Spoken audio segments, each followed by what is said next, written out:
Sento spesso parlare della mia terra. Ne leggo tra le righe delle riviste patinate, ne sento parlare nei servizi dei rotocalchi televisivi. Eppure credo che pochi abbiano colto la sua vera identità. Per me è sempre stata prima di tutto un rifugio dal grigio della metropoli. Ad ogni mio ritorno il cuore tornava a scaldarsi. Sento che l'uomo ha sacrificato troppo in favore dell'urbanizzazione e lungo la strada abbiamo perso qualcosa di noi stessi. Lontani dall'imparare la lezione, perpetuiamo giorno dopo giorno la violenza contro madre natura.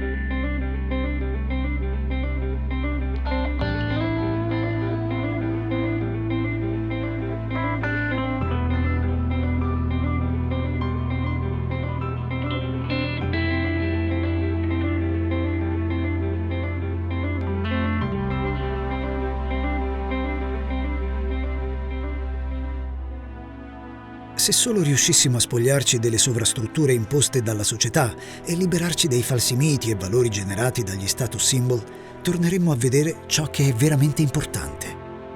Con uno sguardo più attento scopriremmo che un solo fazzoletto di terra può ospitare un ambiente unico al mondo. Ogni angolo del pianeta non salvaguardato è un patrimonio perso. Ogni angolo vivo è un'eredità da tutelare.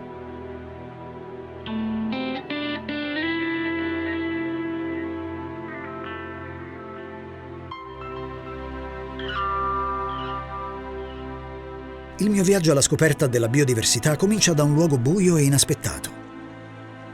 Spesso percepiamo l'oscurità come assenza, ma se portata alla luce può essere lo scenario di grandi scoperte.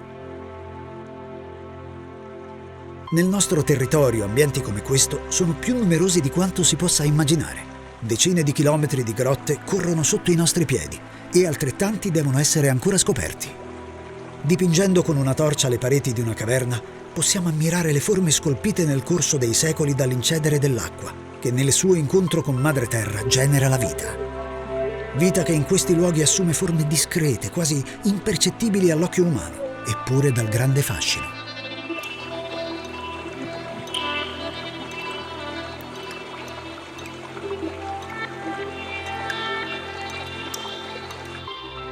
Non ci sono stelle nella notte eterna dell'ambiente ipogeo. All'esterno invece la volta celeste lascia il passo ogni giorno a una nuova alba. Parafrasando Marcel Proust, il vero viaggio di scoperta non consiste nel cercare nuove terre, ma nell'avere nuovi occhi. Risalendo verso nord, anche un lago tra i più noti al mondo rivela una nuova identità. I suoi rami si snodano fra anse che ricordano le forme sinuose di un fiume, retaggio della sua antica origine, mentre le montagne raccontano l'incontro tra natura e uomo. Storie di confini, di conflitti e tradizioni.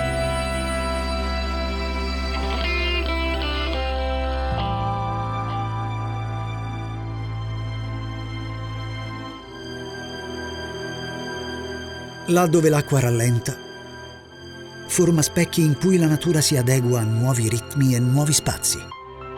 Un unico ecosistema, una moltitudine di ambienti, organismi e processi vitali.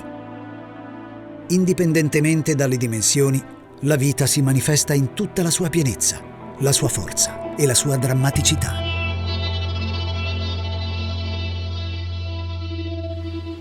Addentrandoci fra le valli ancora più a nord, l'acqua definisce un mondo impetuoso, fatto di vertiginosi salti e pozze cristalline.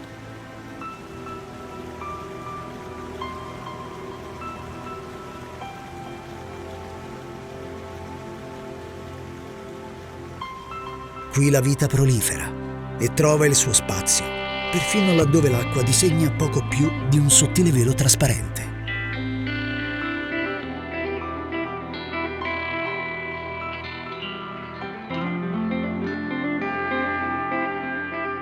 Le cascate testimoniano le grandiose forze endogene che hanno forgiato intere montagne, come conseguenza degli immani scontri fra i continenti. Là dove la roccia sembra incontrare il cielo, le condizioni si fanno più dure e la sfida per la sopravvivenza più aspra.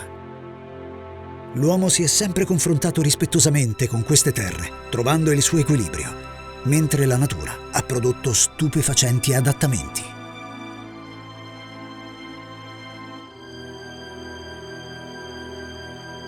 È nella libertà di questi sterminati spazi che la fauna selvatica può raggiungere le sue forme più imperiose e costruire le storie più avvincenti.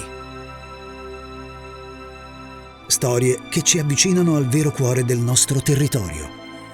Un cuore pulsante, vitale, da conoscere e conservare per raggiungere meglio anche il nostro.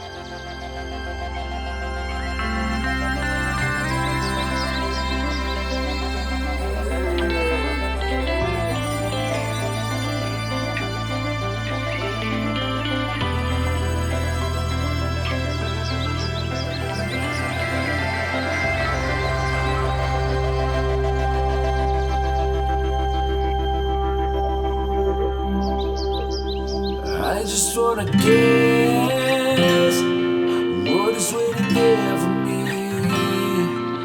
I need to spin around to find the world I wanna live.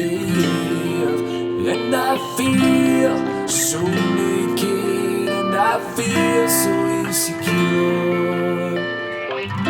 Start breathing, life begins.